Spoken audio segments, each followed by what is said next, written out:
សូមជំរាបសួរបងប្អូនទាំងអស់គ្នាហើយជាមួយលោកជំទាវលោកអង្ញាហើយនឹងសម្ដេចហ៊ុនម៉ាណែតសម្ដេចពុកឥឡូវនេះសូមថតវីដេអូបង្ហាញអំពីរឿងសង្គមងឹតនៅជាប់ព្រំដែនយើងនៅប្រទេសវៀតណាមទឹកដីកម្ពុជាក្រោមនៅជាប់ព្រំដែនមេមត់យើងនឹងវាសង្ងំខ្លួននៅនឹងហើយនេះរឿងដែលខ្ញុំចង់រាយការណ៍ប្រាប់អំពីរឿងជាតិបរតអាវុធអេឡិចត្រូនិក V2K នេះដែលបានបង្កប់ចូលក្នុងតិចហើយយូរទៅអាលាយទៅបាត់អាលាយជ្រាបចូលក្នុងស្រោមខួរក្នុងកែវតិចធ្វើឲ្យមនុស្សលឺសំឡេងហើយសមត្ថភាពឧបករណ៍ហ្នឹងគឺអាចបញ្ជាទាំងអារម្មណ៍និងការឈឺចាប់ភ័យខ្លាចឮសំឡេងបំភ័យពង្វក់ហើយជនរងគ្រោះរាល់ថ្ងៃនេះមានទាំងជនជាតិខ្មែរយើងជនជាតិកម្ពុជាក្រោមនិងវៀតណាមជនរងគ្រោះដែលថាត្រូវគេបង្វក់លួងពំពួងយកទៅទាំងប្តីទាំងប្រពន្ធអញ្ចឹងទៅដល់សបុកពួកអាសកុមងឹតហ្នឹងនៅជាប់ព្រំដែននៅក្នុងតំបន់ព្រៃគុបជាប់ព្រំដែនខ្មែរយើងនៅខាងទឹកដីមេមត់ហ្នឹងតែសបុកសកុមងឹតហ្នឹងគឺនៅខាងទឹកដីកម្ពុជាក្រោមនៅក្នុងព្រៃគុបឆែកតាមផែនទីខ្ញុំបង្ហោះបាននៅក្នុង Facebook 2-3ខ្ញុំគូសគំនុះហើយខ្ញុំសរសេរអក្សរនៅក្នុង page ហ្នឹងក្នុង page រូបផែនទីផ្ទះថ្មល្វែងហើយផ្ទះឈើនៅខាងមុខផ្ទះឈើខាងមុខហ្នឹងកន្លែងតំបន់វាចតឡានកន្លែងវាចតឡានហើយផ្ទះល្វែងថ្មហ្នឹងគឺមានបន្ទប់ក្រោមដី2ជាន់ហើយពង្វក់យកទៅហ្នឹងគឺរំលោភសម្លាប់វះយកកលៀនគ្រឿងក្នុងខ្មែរយើងក៏មានយួនក៏មានមេក្បាលធំជាងគេបង្អស់គឺជនជាតិចិននៅក្នុងហ្នឹងតែប្រើឧបករណ៍ហ្នឹងហើយនេះគឺខ្ញុំបានថតនៅក្នុង YouTube ហើយខ្ញុំព្រីមជាกระดาษនេះប្រភេទឧបករណ៍មិនដឹងជាប្រភេទនេះឬក៏មិនយ៉ាងម៉េចទេនេះគឺខាងប្រទេសថៃគេបានផ្សព្វផ្សាយរឿងហ្នឹងរួចហើយគេបានចាប់ក្រុមប្រភេទពួកប្រើឧបករណ៍ Electronic V2K ពង្វក់ខួរក្បាលមនុស្ស control គេហៅ control ខួរក្បាលមនុស្សរាល់ថ្ងៃខ្ញុំត្រូវប្រភេទហ្នឹងក្បាលក្រហល់កាហាយរាល់ថ្ងៃក្តៅធ្វើការក៏ស្ថិតអារម្មណ៍អត់សូវនឹងឮតែសំឡេងពង្វក់ខ្ញុំបំភ័យខ្ញុំលែងកើតហើយ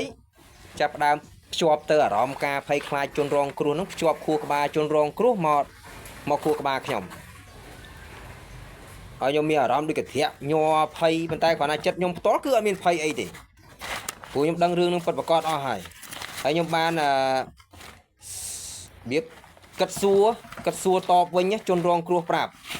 ជាយាមប្រាប់ប៉ុន្តែគ្រាន់តែប្រាប់ទៅដូចរៀងវាចដូចជាវាចកលឹះសំដីបន្តិចវាចហើយសមត្ថភាពឧបករណ៍នេះគឺអាចសេវសំឡេងបានទៀត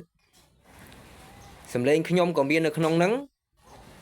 សំឡេងអ្នកដែលញៀតចិត្តខាងដែលខ្ញុំបានអង្គុយនិយាយលេងនិយាយគ្នាហ្នឹងក៏មានដែរមាននៅក្នុងហ្នឹងហើយសំឡេងហ្នឹងគឺសេវទៅខួរក្បាលអ្នកណាដែលថាអ្នកណាគេកំពុងគិតចង់តបស្ដីបន្ទោសឲ្យអញ្ចឹងថាឲ្យអាប្រភេទសំឡេងដែលលឺហ្នឹងគឺគេភ្ជាប់អាសំឡេងដែលខ្ញុំបានលឺអង្គុយនិយាយជាមួយគេអញ្ចឹងទៅលឺសំឡេងនៅលើឡោធាតុអាកាសលឺតែជាលឺប៉ុន្តែមានតែខ្ញុំម្នាក់ឯងដែលលឺ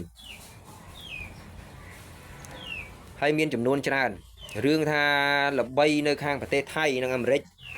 រឿងអាវុធ Electronic V2K Mind Control Satellite នៅប្រទេសថៃគេចាប់បានក្រុមពួកហ្នឹងមួយក្រុមហើយតែឥឡូវនេះខ្ញុំស៊ើបសួរនៅក្នុងចិត្តតបតទៅមករាល់ថ្ងៃបើមិនស៊ើបសួរមិនព្រោះចង់ដឹងទីតាំងពួកអាសកុមងឹតហ្នឹងឥឡូវខ្ញុំដឹងច្បាស់ហើយប៉ុន្តែគ្រាន់ថាម្សិល ចប់ចូលឆ្នាំប្រហែលជា2 3ថ្ងៃខ្ញុំបានទៅប៉ុស្តិ៍ហងមាសប៉ុន្តែសន្តិសុខគេអត់ឲ្យចូលព្រោះចង់ផ្ដល់ព័ត៌មានហ្នឹងឲ្យគេផ្សាយអត់ឲ្យចូលក៏ខកខានក៏ត្រឡប់មកវិញធ្វើការនៅខាងស្រុកកងតំណឹងហើយខ្ញុំហ្នឹងហើយគឺឈ្មោះសឿនជីម៉ាដែលបានបញ្ចេញសារព័ត៌មាននៅប៉ុស្តិ៍បងសវណ្ណធីវិទ្យុនោះខ្ញុំបានបញ្ចេញសារហើយតែគាត់ណានិយាយអត់ទាន់ក្បោះក្បាយនឹងរឿងហ្នឹងរាល់ថ្ងៃនេះជនរងគ្រោះនេះបានស្រែកប្រាប់ផងថាខ្ញុំខ្មែរផងមានទាំងយួនផងនិងខ្មែរកម្ពុជាក្រោមផងច្រើនប្រភេទដែរប៉ុន្តែខ្ញុំដៅថាអាវុធនឹងគឺជនជាតិចិនអ្នកប្រើហើយពួកហ្នឹងនៅបន្ទប់ក្រោមដីយើងមើលថតមើលពីលើឃើញប្រភេទដូចជនរងគ្រោះបានស្រែកប្រាប់ប៉ុន្តែគ្រាន់ណាកលាច់ពាក្យសម្ដីបន្តិចប៉ុន្តែខ្ញុំប្រភេទមើលខ្ញុំក៏លាស់ពាក្យសម្ដីហ្នឹងចេញមកវិញប្រភេទមើលត្រូវម៉ាច់ហ្មងផ្ទះថ្មដល់ពេលឮសំឡេងខ្ញុំសួរគេថាអ្នកប្រាប់ហ្នឹងស្រែកផ្ទះឈើខាងក្រោយផ្ទះថ្មទូចតែផ្ទះថ្មហ្នឹងធំនៅខាងមុខដល់ពេលខ្ញុំឆែកមើលឡើងចិត្តមួយឆ្នាំហើយខ្ញុំឆែកមើលតាមផែនទីនៅទឹកដីកម្ពុជាក្រោមនៅព្រៃគុកហើយជនរងគ្រោះស្រែកថាសម្បុកស្គមងឹតហ្នឹងគឺនៅតំបន់ព្រៃគុកទឹកដីកម្ពុជាក្រោមជាប់ព្រំដែនខ្មែរយើងនៅមីមុតហ្នឹងហើយនគរបាលមួយចំនួនបើសិនជាបានឮខ្ញុំបកស្រាយរឿងនេះការបាត់ខ្លួនមនុស្សមួយចំនួនពេលខ្លះបាត់ទាំងគ្រួសារទាំងគ្រួសារហ្មងគេចាប់ចម្រិតយកទៅចាប់ចម្រិតយកទៅនឹងយកទាំងលុយហើយសម្លាប់ចោលទៀតរំលោភសម្លាប់យកគ្រឿងក្នុងយកទៅណាក៏ខ្ញុំអត់ទាន់ដឹងទេរំលោភបើថាសម្លេងខ្ញុំរំលោភវិញមកយប់តោភ្លឺលឺរហូតមកបើសិនជាអត់បានដេកប៉ុន្តែរាល់ថ្ងៃខ្ញុំដេកបានអីបានធ្វើការបានប៉ុន្តែគ្រាន់តែរៀងយ៉ាប់ខ្លួនតិចព្រោះប្រព័ន្ធខួរក្បាលភ្ជាប់ទៅជនរងគ្រោះដែលបានចាញ់បោកគេពង្វក់ទៅគេហៅទៅតាមសម្លេងអាឡូទៀតអាខាងអាកាសហ្នឹងមានស្រួលណាពេលខ្លះខ្ញុំនិយាយហ្នឹងគឺតដិតដោយសារភ្ជាប់ទៅខួរក្បាលគេខាងជនរងគ្រោះដែលគេភ័យជួនកាលស្គមងឹតហ្នឹងព្យាយាមបង្អាក់មាត់ខ្ញុំកុំឲ្យខ្ញុំនិយាយទៅពីរឿងនេះនិយាយទៅរឿងប្រាំងអីក៏មានដែរប្រភេទនេះគឺនៅប្រទេសថៃគេបានរៀបរាប់ប្រាប់អស់ហើយគេថាគឺអាចភ្ជាប់នឹងការឈឺចាប់ក៏បានព្រោះការឈឺចាប់ហ្នឹងគឺចេញពីរូបរាងជនរងគ្រោះដែលបានចាញ់បោកទៅដល់សបុកអាស្គមងឹតចូលទៅដល់ក្រោមដីហ្នឹងរត់មិនអីរត់អត់រួចទេមានតែកាឡាស្លាប់ហើយប្រពន្ធវិញគេរំលោភសម្លាប់ប្រោហើយក្រុមគ្រួសារណាដែលបានទៅហ្នឹងអត់មានជាប្រទេសឈីបហ្នឹងគេគ្រប់គ្រងរូបរាងកាយហ្នឹងអត់កើតទេគ្រប់គ្រងរូបរាងកាយហ្នឹងអត់កើតដោយសារយ៉ាងម៉េចព្រោះអត់មានជាតិបរតរត់ប្រសេកប្រសាចពេញតែព្រៃហ្នឹងគេដេញបាញ់ងាប់បណ្ដោយងាប់ទាំងអស់ហើយអត់មានអាណាដឹងទេហើយផ្លូវចូលល្មមបើតាមខ្ញុំមើលតាមផែនទីនៅទូរស័ព្ទហ្នឹងល្មមមកប្រឡោះឡានចូលទៅទេហើយឮសំឡេងជិះឡានបុកជនរងគ្រោះអីក៏ប្រភេទមិនក៏ឮអស់ប៉ុន្តែរឿងដែលឮហ្នឹងគឺសិតតែពិតប្រកបប៉ុន្តែរៀងប្រឆិតប្រឈៀងហើយខ្ញុំព្យាយាមសួររហូតថាជនរងគ្រោះហ្នឹងជនជាតិយួនឬក៏ជនជាតិកម្ពុជាក្រោមហើយខ្មែរផងវៀតណាមផងខ្មែរកម្ពុជាក្រោមផងដែលត្រូវគេពង្វក់យកទៅហើយរយៈពេល5ឆ្នាំខ្ញុំឮសំឡេងរយៈពេល5ឆ្នាំហើយទាំងឆ្នាំហ្នឹងដាច់ឆ្នាំហ្នឹងទៀត6ឆ្នាំប៉ុន្តែឥឡូវខ្ញុំដឹងទីតាំងអាស្គមងឹតហ្នឹងវានៅទីណាប៉ុន្តែគាត់ថាខ្ញុំទៅដាក់ពាក្យបណ្ដឹងជា2លើកជា3លើកហើយរាយការណ៍ប្រាប់គេហើយតែគេអត់ធ្វើពាក្យបណ្ដឹងឲ្យខ្ញុំរហូតខ្ញុំដើរចូលទៅក្រសួងមហាផ្ទៃ2សារដើម្បីរាយការណ៍រឿងហ្នឹងឲ្យគេតាមដានឃើញនិយាយរឿងដាតរឿងតលិនហ្នឹងគឺប្រភេទហ្នឹងប្រភេទឥទ្ធិពលឧបករណ៍ហ្នឹងអាចបញ្ជាទាំងអារម្មណ៍មាត់និយាយជួនកាលរៀងតដិតហើយក្បាលខ្ញុំចាប់ដើមផ្សាកាហាយក្តៅហ្នឹងគឺប្រភេទដែលគេយកមនុស្សហ្នឹងយកទៅដុតកាត់កកដាច់អីចឹងទៅយកក្បាលហ្នឹងយកទៅដុតភ្ជាប់ជាមួយក្បាល ប្រព័ន្ធខួរក្បាលខ្ញុំក៏ក្តៅហើយក៏កាហាយដូចត្រូវគេកាប់ដៃកាប់ជើងឲ្យដូចមានអារម្មណ៍ថាដូចគេកាប់ដៃចុកដៃចុកជើងឲ្យដាច់អីចឹងមានអារម្មណ៍អញ្ចឹងប្រភេទហ្នឹងនេះហេតុដែលថាខ្ញុំចង់ថតបង្ហោះប្រាប់ទៅដល់សម្ដេចពុកសម្ដេចហ៊ុនម៉ាណែតឲ្យគាត់ជួយស្រាវជ្រាវចាត់វិធានការឲ្យនគរបាលខ្មែរយើងជួយផ្ដល់ដំណឹងហ្នឹងទៅខាងវៀតណាមផងស្រាវជ្រាវហើយណាមួយទៀតខ្ញុំឮថានគរបាលនៅវៀតណាមទឹកដីកម្ពុជាក្រោមហ្នឹងដល់ពេលគេទៅប្តឹងទៅផ្ដល់រឿងហ្នឹងបង្កើតសាច់រឿងចោតប្រកាន់ជនរងគ្រោះហ្នឹងថាជក់គ្រឿងញៀនឬដោនរូបដាក់ទូរស័ព្ទដោនរូបគេតាមពិតពួកអាហ្នឹងចេះហែកទូរស័ព្ទគេបាញ់រូបថតអ្នកណាទៅចូលនៅក្នុងទូរស័ព្ទហ្នឹងខ្ញុំប៉ះម្សាហើយតែគ្រាន់តែទូរស័ព្ទម្សាមុនខ្ញុំលក់ហើយបាញ់ចូលទូរស័ព្ទខ្ញុំឡើងពេញហ្មងពេញ memory ទូរស័ព្ទគ្រាន់តែលុបចោលរាប់ដងអត់ចេះភ្លេចលុបបាញ់ចូលទៀតលុបបាញ់ចូលទៀតតែទូរស័ព្ទនេះខ្ញុំលក់បាត់ហើយខ្ញុំអស់ទូរស័ព្ទ5គ្រឿងឯងគ្រាន់តែហែកទូរស័ព្ទខ្ញុំនេះទូរស័ព្ទខ្ញុំទិញលើកក្រោយខ្ញុំទិញប្រហែលជាប្រហែល7មួយខែខ្ញុំទិញហើយបាញ់សម្លាប់មនុស្សអត់ឲ្យញើដៃទេសម្លាប់មនុស្សឆៅហើយរំលោភបុកនិយាយថារំលោភនេះគឺរឿងពិតប្រាកដហ្មងឮសំឡេងស្រែករំលោភកាប់ក្តិតកាប់កដួយអីហ្នឹងឮអស់លីងមកហើយរឿងហ្នឹងគឺពិតប្រាកដព្រោះដល់ពេលវាកាប់ជនរងគ្រោះកាប់ក្បាលជនរងគ្រោះខ្ញុំក៏ឈឺដូចគ្នានេះគឺប្រភេទឥទ្ធិពលឧបករណ៍ហ្នឹងឈឺហើយរាល់ថ្ងៃនេះស្គមចេះហើយណាមួយខ្ញុំដកថ្មិញគៀងផងរៀងប៉លរៀងផតហើយស្គមដោយសាររឿងឥទ្ធិពលគេបាញ់មកអញ្ចឹងជួនកាលបាយអត់ឆ្ងាញ់ទេធ្វើការធ្វើងាររៀងមកមីងហើយព្យាយាមទប់អារម្មណ៍ខ្លួនឯងប្រឹងធ្វើការធ្វើងារដើម្បីសន្សំលុយយើងទៅយកទៅសួរនាំនគរបាលឬមួយសារព័ត៌មានចង់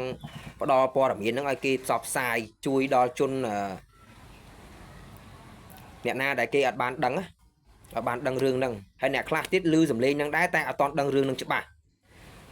ឲ្យគេប្រយ័ត្នខ្លួនឲ្យគេដឹងឲ្យគេប្រយ័ត្នខ្លួនកុំចេះតែជឿតាមសំឡេងដែរឮនៅក្នុងខួរក្បាលហ្នឹងហើយចេះតែទៅតាមព្រោះសមត្ថភាពឧបករណ៍នេះវាអាចដឹកនាំចិត្តខ្លួនមនុស្សម្នាក់ដែលជនរងគ្រោះដែលឮសំឡេងហ្នឹងទាញឲ្យគ្នាទៅជិះម៉ូតូទៅតាមហើយទៅរសបុកពួកវាហ្នឹងទាំងអត់ស្គាល់ទេអត់ស្គាល់សបុកហ្នឹងនៅទីណាទេចេះតែជឿហើយទៅតាមបរយតែជឿស្លងហើយទៅទាំងប្តីទាំងប្រពន្ធងាប់ទាំងប្តីទាំងប្រពន្ធមិនស្រួលហ្នឹងគេយកទូរស័ព្ទដៃកូនប្រុសឬមួយកូនប្រសាអីហ្នឹងយកទៅទេហៅឪពុកម្ដាយក្មេក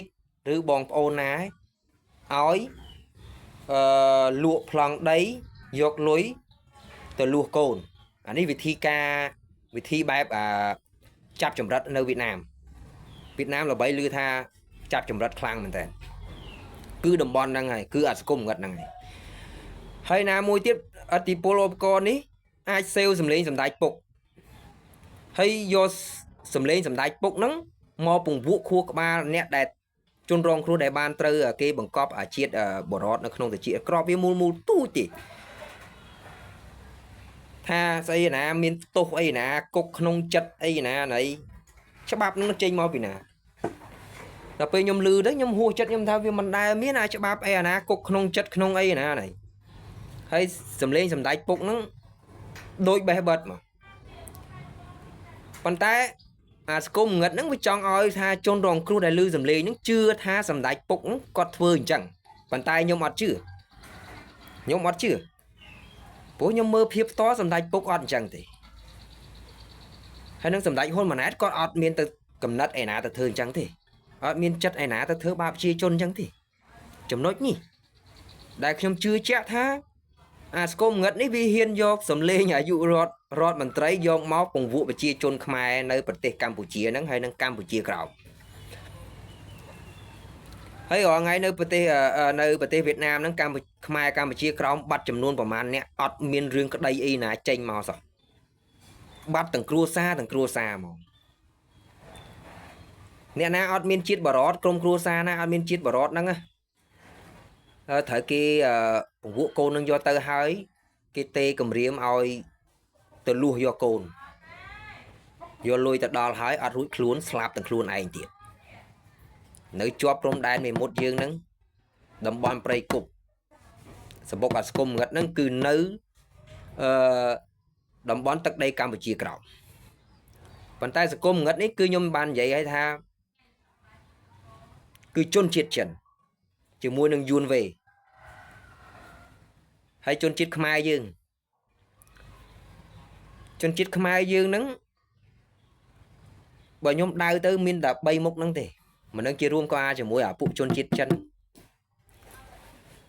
ខ្ញុំនិយាយទៅហើយនៅបន្ទប់ក្រោមដីហ្នឹងឮថាធំជនរងគ្រោះស្រែកប្រាប់ធំមានឡើងប្រមាណបន្ទប់មានអាងទឹកដើម្បីជំនួយជនរងគ្រោះនឹងឲ្យស្រែកបំភ័យមនុស្សដែលឮសំឡេងនៅតាមស្រុកតាមភូមិមិនដឹងជានៅប្រទេសខ្មែរយើងមិនដឹងជាប្រមាណអ្នកទេប៉ុន្តែវាឲ្យវាបោះទ្រឹស្ដីប្រាប់ខ្ញុំថាលេខកូដបន្ទះឈីបនៅខួរក្បាលជីម៉ាឯងហ្នឹងលេខទី1100អញ្ចឹងមានន័យថាចំនួនស្រុកខ្មែរយើងនេះដែលត្រូវឮសំឡេងឬមួយត្រូវជាតិបរតនេះគឺ1100នាក់អានេះគឺខ្ញុំបកវិញខ្ញុំបកអត្តន័យដែលអាសង្គមងឹតវាបំផុលខ្ញុំគឺចំនួន1100នាក់ប្រទេសខ្មែរយើងនេះប្រទេសកម្ពុជាយើងកម្ពុជាយើងនេះប៉ុន្តែចំនួនប្រជាជនកម្ពុជាក្រោមហ្នឹងមិនដឹងជាត្រូវប្រមាណអ្នកនេះយួននេះហ្នឹងខ្ញុំអត់ដឹងត្រូវជាខាងនោះត្រូវប្រជាជនរបស់គេហ្នឹងត្រូវប្រមាណអ្នកទេតែស្រែកប្រាប់ខ្ញុំផងថាជនរងគ្រោះស្រែកប្រាប់ខ្ញុំយួនផងជនជាតិខ្មែរកម្ពុជាក្រោមផងជនជាតិខ្មែរយើងផងអញ្ចឹងខ្ញុំជឿជាក់ថា3សាសនេះគឺជនរងគ្រោះដែលគេចាប់យកទៅឃុំទុកនៅក្នុងហ្នឹងមិនត្រឹមតែឃុំទុកទេណាសម្លាប់ចោលខ្លះទុកខ្លះវាយធ្វើបាបឆក់ខ្សែភ្លើងជនរងគ្រោះឆក់ដល់ខ្ញុំនេះមានអារម្មណ៍ឆក់ប៉ុន្តែខ្ញុំវាថាខ្ញុំដឹងរឿងហ្នឹងអស់នេះខ្ញុំខ្ជិលទៅរវល់អារបៀបថាឈឺដែរប៉ុន្តែគាត់ណាធំដឹងធ្វើមិនហើយរាល់ថ្ងៃហ្នឹងបានលុយបន្តិចទួយទៅបាន4ដល់20ម៉ឺនគាត់តែជិះម៉ូតូឆ្វាត់ឆ្វែងសួរនាំគេចង់រាយការប្រាប់គេមកផ្លែតអស់លីង4ដល់20ម៉ឺន3 4សារខ្ញុំចូលទៅពេញចង់រាយការគេទៅសមាគមវៀតណាមក៏ទៅសួរនាំគេប្រាប់គេក៏គេធ្វើហីសមាគមកម្ពុជាក្រោមក៏ទៅរាយការប្រាប់គេប៉ុន្តែចៃដន្យចូលឆ្នាំទៀតអញ្ចឹងគេអត់នៅតែអ្នកខ្លះអញ្ចឹងគេក៏អត់សូវរវល់អញ្ចឹងហើយប្រហែលថ្ងៃមុនខ្ញុំបានទៅប៉ុស្តិ៍ហងមាសតែគេអត់ឲ្យចូលក៏ខ្ញុំបកមកវិញក៏អត់បានផ្សាយរឿងហ្នឹងអត់បានផ្ដល់ព័ត៌មានហ្នឹងរឿងហ្នឹងប្រាប់គេទេឥឡូវរាល់ថ្ងៃនេះខ្ញុំដឹងទីតាំងអាសង្គមងឹតហ្នឹងគឺច្បាស់កឡែតហ្មងចឹងហើយចង់ថតវីដេអូប្រាប់ប្រជាជននៅប្រទេសខ្មែរយើងប្រយ័ត្នប្រយែងរឿងឮសំឡេងហ្នឹងកុំចាញ់បោកពួកហ្នឹងពង្វក់នាំចិត្តអូសចិត្តទាញចិត្តឲ្យទៅរកពួកវាប្រយ័ត្នស្លាប់អត់មានថ្ងៃបកក្រោយទេតែចូលបន្ទប់ក្រោមដីហ្នឹងហើយគឺខ្ទេចហ្នឹងហើយសមត្ថភាពឧបករណ៍នេះអាចភ្ជាប់នឹងខួរក្បាលជនរងគ្រោះដូចជាខ្ញុំអញ្ចឹងនៅខ្ញុំរាល់ថ្ងៃនេះនៅខេត្តកំពង់ចាមស្រុកកងតនឹងនៅចិត្តវត្តកងតនឹងនេះហើយខ្ញុំហ្នឹងឲ្យសឿនជីម៉ាតែខ្ញុំបានបញ្ចេញសារព័ត៌មានឲ្យមួយសារហើយប៉ុន្តែគាត់ថាអត់សូវក្បោះក្បាយឥឡូវមានស្អីនៅខាងស្គមបាយទឹកមានសូវឆ្ងាញ់ណាបាយទឹកអត់ខ្វះហូបទេប៉ុន្តែគាត់ថាហូបអត់សូវចូលអត់សូវឆ្ងាញ់បំពង់កកឈឺក្តៅក្រហល់ក្រហាយរាល់ថ្ងៃប្រជាជនថៃត្រូវច្រើនអ្នកប្រភេទឈឺចុកចាប់ដូចខ្ញុំអញ្ចឹងមានច្រើនតែគេចាប់បានមួយក្រុមហើយនៅប្រទេសថៃអាអ្នកប្រើឧបករណ៍ technology គេហៅថា V2K ក្រុម V2K My Control Satellite ឥឡូវប្រជាជនខ្មែរយើងក៏ស្រែកចូលក្នុងតិចខ្ញុំជួនការសម្លេងសម្ដេចពុកស្រែកឬសម្លេងសម្ដេចពុកស្រែកប្រាប់សិតតែជនរងគ្រោះទាំងអស់ប៉ុន្តែគ្រាន់តែគេភ្ជាប់សម្លេងសម្ដេចពុកស្រែកវេទនាត្រូវគេកាប់ចេះត្រូវគេចោះហើយទ្រឹស្ដីនិយាយបង្វក់ខ្ញុំមកបញ្ឈឺខ្ញុំប្រាប់ថាស្គមងឹតនឹងអួតប្រាប់ខ្ញុំក្បាលសម្ដេចពុកអញកាប់អាយ៉ះរាប់សពក្បាលហើយចាប់ដាក់គុករាប់ភ្លេចហើយសម្ដេចពុកហើយវាបោះទ្រឹស្ដីថាវាមិនខ្លាចទេសម្ដេចពុកនិងសម្ដេចហ៊ុនម៉ាណែតវាអត់ខ្លាចហ្មងនិយាយចឹងខ្ញុំថាខ្ញុំក៏សើចក្នុងចិត្តវិញថានៅសម្ដេចពុកពិតប្រកបគាត់អត់តន់ដឹងខ្ញុំនិយាយចឹងខ្ញុំគិតក្នុងចិត្តតបទៅវិញគាត់អត់តន់ដឹងសម្ដេចនៅប្រទេសខ្មែរនេះសម្ដេចពុកនិងសម្ដេចហ៊ុនម៉ាណែតសម្ដេចពុកអត់តន់បានដឹងព្រោះខ្ញុំរាល់ថ្ងៃនេះព្យាយាមដែរប៉ុន្តែជួនកាលទៅខ្ញុំធ្វើការក៏ខ្ញុំហត់ដែរហត់ហើយលុយបានតិចតួចទេមួយថ្ងៃបានតែ 40000 បាយទឹកគេសំបានតិចតួចហើយព្យាយាមស៊ូស្ទាណាដើម្បីរាយការណ៍រឿងហ្នឹងឲ្យគេផ្សព្វផ្សាយជួយដល់ដាស់តឿនដល់ជនរួមជាតិទាំងអស់គ្នាឲ្យប្រយ័ត្នប្រយែងឥឡូវនឹងពួកអាហ្នឹងវាយលុកនៅជាប់ព្រំដែនមេមត់ហ្នឹងសបុកពួកវានៅទឹកដីកម្ពុជាក្រោមតំបន់ព្រៃគុកហើយប្រភេទផ្ទះសបុកពួកនៅវាហ្នឹងផ្ទះឈើនៅខាងមុខផ្ទះថ្មល្វែងនៅខាងក្រោយមានអាបំពង់ហើយវាធ្វើដូចនេះចឹងនៅប្រឡោះចំចំណុចកដាលខាងហើយមានដូចរៀងកពូលធ្វើដូចរៀងខ្ញុំមើលពីលើផែនទីឆែកនឹងទូរស័ព្ទខ្ញុំឃើញដូចរៀងបកុនប៉ុន្តែវាទូជាងបកុនពេកមិនមែនបកុនទេតំបន់កន្លែងហ្នឹងខ្ញុំសង្ស័យhơiបំពង់ដកដង្ហើមម៉ាស៊ីនត្រជាក់ខ្យល់បាញ់ចេញចូលព្រោះវាបង្កើតបន្ទប់ក្រោមដីហ្នឹង2ជាន់ហើយសាកសពខ្មោចហ្នឹងគឺនៅក្រោមដីអាក្រោមគេទាំងអស់ច្រើនណាស់ខ្ញុំប្រាប់ថងច្រើនហើយថ្ងៃគម្រាមខ្ញុំមកទៅចាប់អូនស្រីខ្ញុំនៅខេត្តសង្ត្រែងហើយចាប់ទៅចាប់រំលោភអូនខ្ញុំសម្លាប់ហើយអីរត់ចូលទៅប្រទេសឡាវរត់ចូលទៅប្រទេសឡាវអញ្ចឹងបានខ្ញុំផ្ដាំប្រាប់ថាឥឡូវខ្ញុំថតវីដេអូនេះនិយាយខ្ញុំនិយាយប្រាប់ច្បាស់ខ្ញុំចុចទីតាំងអាសង្គមងឹតច្បាស់កឡែតហ្មងអញ្ចឹងសូមនគរបាលនៅប្រទេសខ្មែរយើងជួយអន្តរាគមន៍តាមដានតំបន់កន្លែងហ្នឹងប៉ុន្តែខ្ញុំដាស់តឿនបន្តិចមុននឹងទៅកុំច្រឡំយក5នាក់ទៅហើយប្រដាប់អាវុធខ្លីអីប្រដាប់អាវុធវែងអីទៅអត់ឈ្នះវាទេបើសិនជាទៅពាត់ត្មងសុំច្បាប់គេពាត់តំបន់ព្រៃគុកនឹងត្មង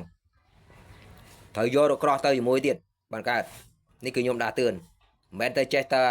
ចូលទៅស៊ើបស្លងប្រយ័ត្នវាបាញ់ងាប់ហើយអារឿងថាវាបាញ់ងាប់ហ្នឹងហេតុអីបានថាទប់ទល់ឲ្យឈ្នះវាត្រង់ថាប្រយ័ត្នវាបាញ់ងាប់ព្រោះវាបញ្ជាសាកសពខ្មោចហ្នឹងកាន់កាភ្លើងបាញ់យើងបាននេះគឺឥទ្ធិពល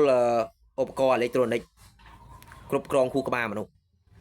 ហើយមនុស្សតែបានស្លាប់ទៅស្មើនឹងទីងមងហើយទីងមងពួកវាហ្នឹងប៉ុន្តែនៅចេះតបដាក់ខួរក្បាលមនុស្សចុះឡើងអញ្ចឹងហើយប្រាប់ពីស្ថានភាពអូយបាញ់គេងាប់អើយហើយព្យាយាមប្រាប់ជនរងគ្រោះឲ្យរត់ឲ្យលឿនព្យាយាមតែដឹងមិនហើយខ្ញុំជឿជាក់ថារឿងហ្នឹងពិតប្រាកដប៉ុន្តែប្រជាជនរងគ្រោះហ្នឹងមិនដឹងជារត់រួចមិនរួចប្រហែលអ្នកក៏ខ្ញុំអត់ទាន់ដឹងដែរបើសិនជារត់រួចរឿងហ្នឹងក៏បែកធ្លាយតាំងពីយូរហើយប៉ុន្តែរត់អត់រួចងាប់ខ្ទេចហើយងាប់ខ្ទេចទៅគេប្រមូលទៅគេញាត់អាជាតិអាបារតនឹងចូលទៅឆ្កាំងដូចទីងម៉ងអញ្ចឹងស្អីតែគេបជាឲ្យឯងទៅកាប់អានោះអញ្ចឹងទេនេះដែលខ្ញុំនិយាយពីសារព័ត៌មានជាមួយបងសវណ្ណធីហ្នឹងខ្ញុំអរគុណគាត់ច្រើនណាស់ពេលហ្នឹងគាត់បានជួយផ្សព្វផ្សាយបន្តិចតួចឲ្យខ្ញុំចាំមើលខ្ញុំនឹងទៅរកបងសវណ្ណធីមួយសារទៀតអង្គុយនិយាយពិភាក្សាជាមួយគាត់អារឿងហ្នឹង bằng hai à quạt chui sai mà xa tiết đạt tương đo chi chôn được mai dương và chia bò rót được mai dương ở bây giờ phải giải bịa rừng năng bàn tay còn là chôn chiết nơi Campuchia khảo nhưng mình đang chia off mà lứa mình đang chia lư vào màn nè thì bàn tay nhom máy scom ngắt về bọc bị mà nhom phép tha lê cột nhom đấy cứ ti một pon mà rồi chẳng nhom cất than nơi bờ tây Khmer dương nơi bờ tây Campuchia nơi Cambodia dương này cứ chùm luôn nè trời chiết bỏ rót cái lúa đã trôn không được chuyện nhưng mà đang chỉ xây pro rồi miên tầng xây miên tầng pro này chùm luôn một pon mà rồi nè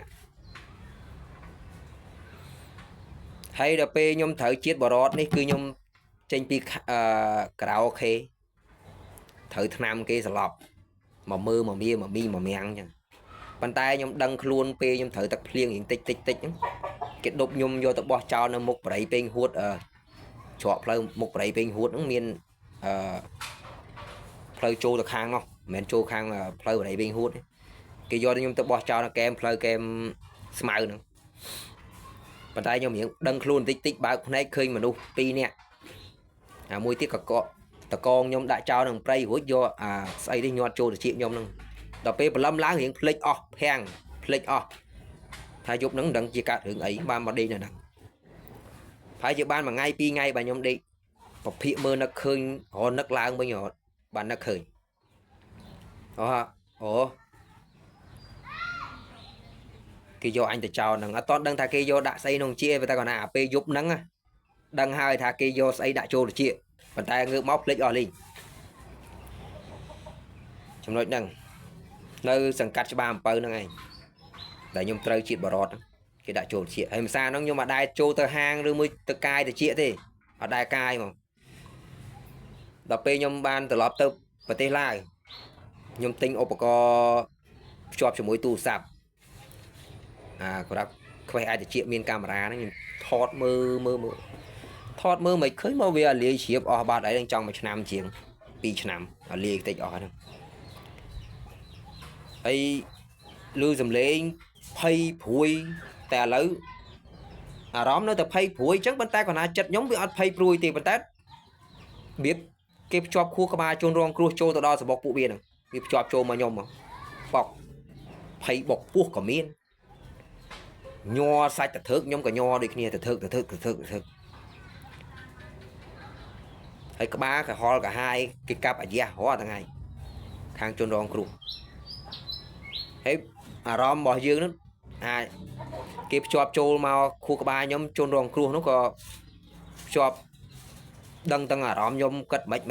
đăng tăng hay có một ngất nít cứ miên chiết bỏ rót đôi kia vì đã đang bay hay đang bay việc cho khu ba bỏ vì nó mò chôn rong cua đang bay tiên chất chôn rong cua nó ở tơ rò vì luôn vì thi xa vào sân chỉ dân chưa lư sầm lê nâng luôn miên sầm lê sậy phóng phọt hay luôn nó mẹ từ vậy ấy sư lo mà này cùng vua thôi mưa chất mà nó nâng cất biết ha chùm non chùm nối chất cất trôi chất ấy chẳng mẹ ở đó đi tha trong địch xây ấy chẳng hãy mà đi mau cả lại anh mau tam sầm lê anh hai mau miên sậy trong sờ lại nhà anh chun cá sầm lê sậy mà nhóm sờ lại bon ai mà họ nhóm mau từ đó ngọt đúng không hãy tới đứng bên trong ai hai tới mình ai nhỉ và buông hai tới từng một pôn đi tự miên này khá thức men vì ở miền ôn sậy chẳng vì chi mà tô tới mình ai không tới đó ngọt được nhỉ cái cao ở giác ba đây chưa ở miền này thấy bộ phết tới nắng cứ ve vô kêu khăn bé đốn cái liên ta mình đang chia sẻ tiết để vì thở ca vô nó Chrome sừng cung ngất praoឧបករណ៍ electronic V2K បញ្ជូនសំឡេងដាក់ត្រចៀកមនុស្សហ្នឹងគឺតាមប្រព័ន្ធខួរក្បាលហ្នឹងអញ្ចឹងអារម្មណ៍របស់យើងរាល់ថ្ងៃទាំងអស់គិតអីហ្នឹងដែលថាត្រូវរបស់គេភ្ជាប់ហ្នឹងគឺគេដឹងទាំងអស់ហើយភ្នែករបស់ អ្នកដែលត្រូវជាតិបរតហ្នឹងគេភ្ជាប់ហ្នឹងភ្នែកស្មើនឹងកាមេរ៉ារបស់ពួកវាមើលឃើញគ្រប់សកម្មភាពចូលបន្ទប់ទឹកក៏ឃើញមួយទឹកស្រាត់មិនក៏ពួកវាដឹងដែរដឹងទាំងអស់ហើយ hack ទូរស័ព្ទខ្ញុំ4 5 6គ្រឿងហើយ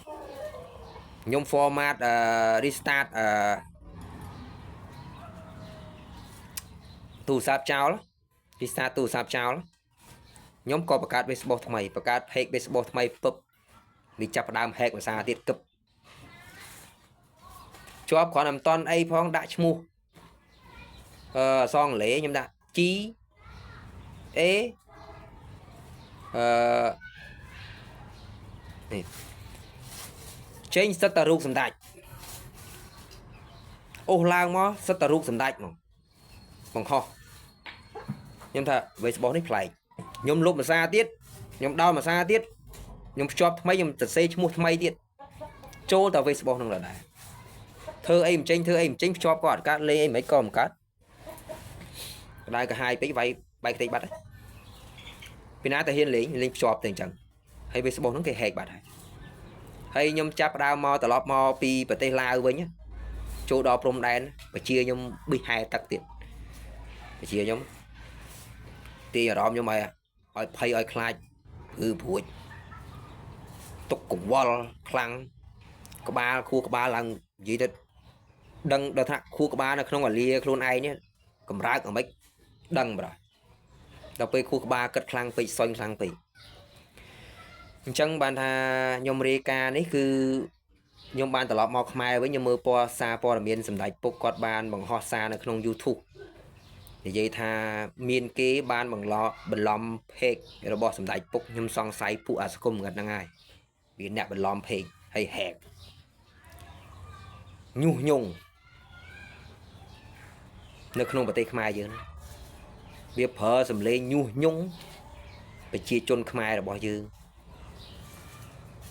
ឲ្យភ័យខ្លាចសម្ដេចពុកផងអាខ្លះទៅឲ្យវាញុះញង់ពាក្យ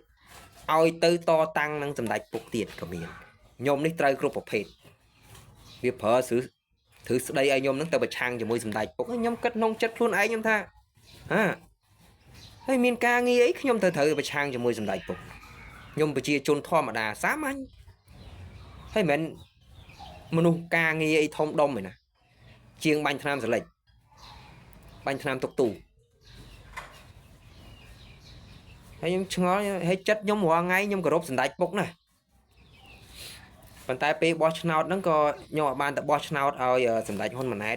ព្រោះថាសបុតកំណើតខ្ញុំតញ្ញាណតបានស៊ីនរបស់ខ្ញុំគឺនៅនឹងម៉ាក់ខ្ញុំគឺខ្ញុំអត់មានម៉ូតូជិះអត់បានទៅយកហើយណាមួយលុយក៏រត់បានទៀតចំណុចកន្លែងហ្នឹងអាស្គមងឹតញុះញង់អាកន្លែងខ្ញុំបោះឆ្នោតហ្នឹងទៀតញុះញង់ខ្ញុំដល់ពេល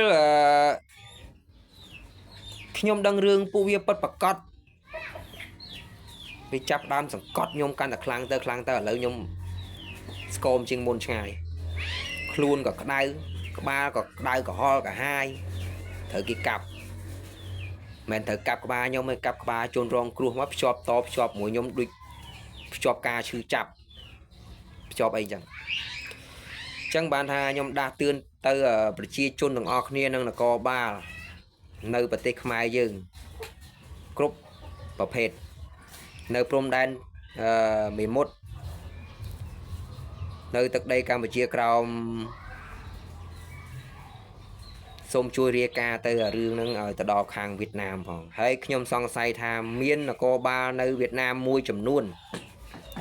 នៅទឹកដីកម្ពុជាក្រោមហ្នឹងគ្នាពួកអាសង្គមងាត់ទៀតវាបានធ្វើស៊ីជនជាតិខ្មែរក្រោមអញ្ចឹងខ្ញុំសំណូមពរឲ្យខាងខ្មែរក្រោមបើសិនជាបានឃើញវីដេអូរបស់ខ្ញុំហើយសូមជួយតាមដានសាច់រឿងហ្នឹងហើយខ្ញុំផ្ដាំនៅខាងប្រទេសខ្មែររាល់ថ្ងៃគឺខ្ញុំនៅកំពុងនៅខេត្តកំពង់ចាមស្រុកកងតនឹងនៅចិត្តវត្តកងតនឹងទៅមកធ្វើជាងបាញ់ថ្នាំសលេចរាល់ថ្ងៃនេះវាបំផុសបំផលខ្ញុំឲ្យខ្ញុំ